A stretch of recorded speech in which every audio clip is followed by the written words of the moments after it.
Se o sujeito foi receber uma intimação de um oficial de justiça ou de um policial civil para comparecer numa delegacia de polícia ou comparecer no órgão do Ministério Público para prestar esclarecimento, certamente não é para tomar um café, certamente é para ser objeto de investigação, e a partir daí ele acaba fazendo colocações e considerações que são absolutamente impertinentes e que colocam em xeque o seu próprio direito de defesa, a sua eventual inocência, a estratégia da defesa no sentido de representar os interesses desse empresário de uma forma mais adequada. Não é?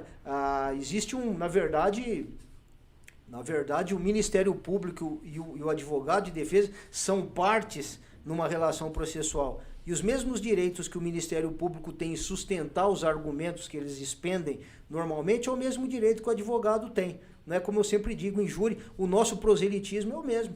Os argumentos que nós expendemos em abono das teses jurídicas que nós sustentamos partem das mesmas bases filosóficas, cada qual sustentando o seu ponto de vista. Então faz parte das regras do jogo, é natural que assim seja, cada um representando os seus interesses da forma que achar mais adequado. Agora, o que não é adequado, o que não é razoável é que o sujeito compareça a um distrito policial ou ao prédio do Ministério Público prestar esclarecimentos, primeiro, sobre questões que ele rigorosamente desconhece. Porque o sujeito recebe a convocação para comparecer, mas não sabe do que se trata. Né? Não está escrito lá. Aqui, exato, não está escrito. O senhor esteja aqui porque eu não vai falar o motivo. Né? Então, são questões aí, e aí eu sinceramente discordo porque eu acho que é desleal. Né? Eu acho que não faz parte das regras de um jogo. Não é um jogo limpo. Exato, é um jogo, processo, né, que é procedimento. Porque o Ministério Público ele quer ganhar também, né? Exato. Ele vai fazer de tudo para pôr o cara... E em muitas circunstâncias, sem legitimidade, com todo respeito. Se o cara for ingênuo, ele numa acaba se bananando. 2, 3 palavras que ele fala lá, ele está criando prova contra ele dentro do negócio, né? Exato.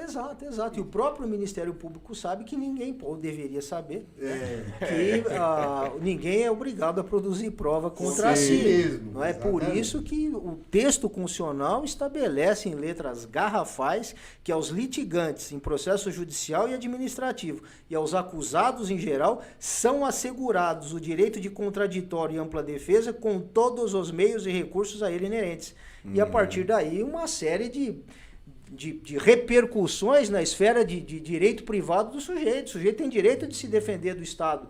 Se o sujeito não pudesse se valer pelo menos do trabalho do advogado criminal, contra essa pessoa já existem inúmeros órgãos de repressão, polícia civil, polícia militar, delegados de polícia, promotores de justiça, tribunais de justiça, desembargadores, ministros, procuradores da República, procuradores do Estado, enfim, né, um elenco e com todas as garantias, né, que compõem esse acervo, né, possibilidade de quebra de sigilo fiscal, telefônico, telemático, inclusive de advogados. Advogados que eventualmente têm seu sigilo telefônico quebrado, sem saber e sem autorização judicial. Né? O que nos parece uma aberração, fora de propósito mesmo. Nós não concordamos com isso e, eventualmente, se o sujeito for flagrado praticando esse tipo de comportamento, ele pode responder por abuso de autoridade, né? Com todas as consequências daí decorrentes. Ô, doutor, o que a gente vê muito por aí, principalmente médias empresas. Certo? Porque as grandes já têm o corpo jurídico, né? Agora as médias, mais para pequenas, de repente explode o problema, né? Chega uma intimação dessa, ou chega a polícia lá na porta, por um problema ambiental, por um problema tributário, por um funcionário que deu algum problema, enfim. E aí vira aquela crise na empresa, ninguém sabe o que está acontecendo. Né? Quer dizer, poderia estar se guardando, né? Com compliance. E hoje, por exemplo, a gente estava falando aqui antes no painel anterior sobre licitações, vendas governamentais. Hoje uma empresa que quer se relacionar com o governo, em termos de fornecedor, ele tem que ter um compliance em todas as áreas, inclusive. Muitas vezes obrigatório pelo processo de licitação. Até porque, se você me permite, a lei de licitações promoveu uma modificação recente e inseriu não é, o compliance. A pessoa que me antecedeu estava dizendo aí a respeito, dessas questões aí que devem ser analisadas, né? A lei de licitações, recentemente, ela promoveu uma série de modificações e inseriu um elenco grande de figuras criminosas. Né? Então, o sujeito tem que estar atento. Quem é esse sujeito que participa de licitação? É o empresário. São aquelas pessoas que estão participando, né? São os players. São aquelas pessoas que estão participando do procedimento licitatório. Então, a nova lei de licitações, ela traz mais possibilidades de crime, então. Mais possibilidades de crime, né? Muito mais possibilidades de crime. Então, nós precisamos estar atentos a essas questões aí. Como é que o sujeito, por exemplo, não precisa ir muito longe, o sujeito que está adquirindo, né, bens ou valores, móveis ou imóveis, a partir de dinheiro não contabilizado, caixa 2 da empresa, ele está cometendo o crime de lavagem de dinheiro. Sim. Não é? Porque esse dinheiro não é contabilizado, esse dinheiro não é lícito. E o crime de lavagem de dinheiro consiste justamente no fato do sujeito colocar no mercado financeiro lícito bens ou valores que foram adquiridos através de prática de ilícito penal. Né? Então não precisa ir muito longe para identificar uma situação de lavagem de dinheiro.